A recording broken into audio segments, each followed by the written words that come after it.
ओम शांति। 31 दिसंबर 2020 की साकार मुरली के मुख्य पॉइंट्स। आज बाबा ने हम सब बच्चों को महत्व दिया कि हम ब्राह्मण कुल, हम सब ईश्वरीय मिशन पर हैं, हम सब ईश्वर के मददगार हैं। अभी हम भगवान की मदद कर रहे हैं। हम पूरी दुनिया को जाकर अभी यह संदेश देते हैं कि सृष्टि का रचयिता परमपिता परमात्मा दुनिया जिसे भगवान कहकर पुकारती है वह आया हुआ है। वह पूरे कल्प में एक ही बार अभी संगम युग पर आते हैं, हमें बेहद का वर्षा देने, हमारी सदगति कर हमें सुखधाम में ले चलने। तो ऐसे भगवान को पहचानो और वह जो हम पर अपनी बेहद के खजाने लुटाने आया है उसके हकदार बनो। तो हम सब भगवान के राइट हैंड्स हुए ना।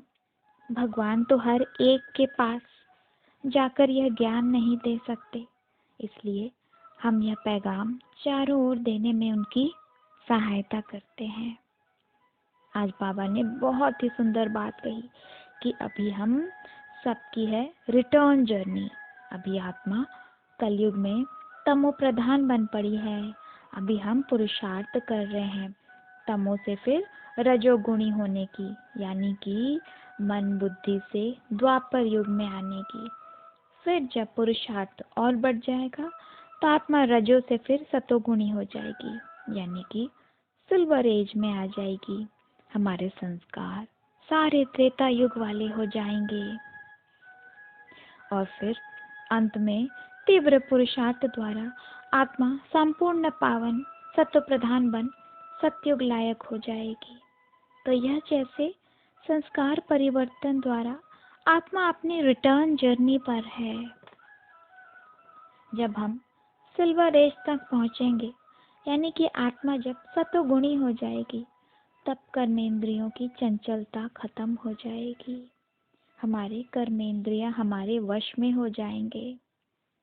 अभी आत्मा तमो प्रधान है, इसलिए कर्मेंद्रियों के वश में है। जैसे जैसे वो पावन बनती जाएगी, कर्मेंद्रियां हमारे वश में आ जाएंगी। अभी बाबा अविनाशी सर्जन बनकर आए हैं। आत्मा जो पतित बन पड़ी है उसे पावन बनाने, और उसकी सिर्फ एक ही दवा है, वो है याद की यात्रा। बाबा कह रहे हैं जितना जितना तुम याद में रहोगे उतनी आत्मा पावन बनती जाएगी। जैसे लौकिक में डॉक्टर दवा के साथ परहेज बताते हैं ना कि यह मत खाना, नहीं तो दवा काम नहीं करेगी, वैसे ही बाबा रूहानी डॉक्टर हमें हिदायत दे रहे हैं कि अब से कोई भी उल्टा सुल्टा काम मत करना, वरना यह जो मन मना भव की दवा ले रहे हो वह काम नहीं करेगी। ये तो वही बात हो गई कि एक तरफ भगवान को याद करके आत्मा पावन बन रही है और दूसरी ओर फिर दुष्कर्म कर फिर उसे हम मैला भी कर रहे हैं। और फिर अभी बाबा के बनकर, इस ब्राह्मण परिवार के बनकर अगर हमसे कोई गलत कर्म होते हैं तो इसमें ग्लानि भी तो बाबा की ही होगी ना।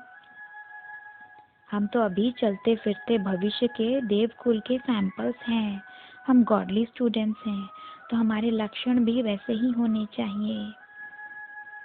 बाबा कह रहे हैं कि अगर भूल से भी कोई गलत कर्म हो जाए, क्योंकि कभी कभी ऐसा होता है हमारे पुराने संस्कारों के वजह से, माया के तूफानों के कारण हम गलती कर देते हैं, तो फिर उसे झट बाबा को बतला देना है, उसे छुपा कर नहीं रखना है। अगर बता दिया तो फिर सजा माफ हो जाएगी, और अगर छुपाया तो फिर वही हमारी कमी कमजोरी बन जाएगी और माया फिर वहीं से प्रवेश करेगी। तो जैसे हम लौकिक में डॉक्टर से कुछ भी छुपाते नहीं हैं, वैसे ही बाबा उस रूहानी डॉक्टर को भी सब कुछ सच सच बता देना है।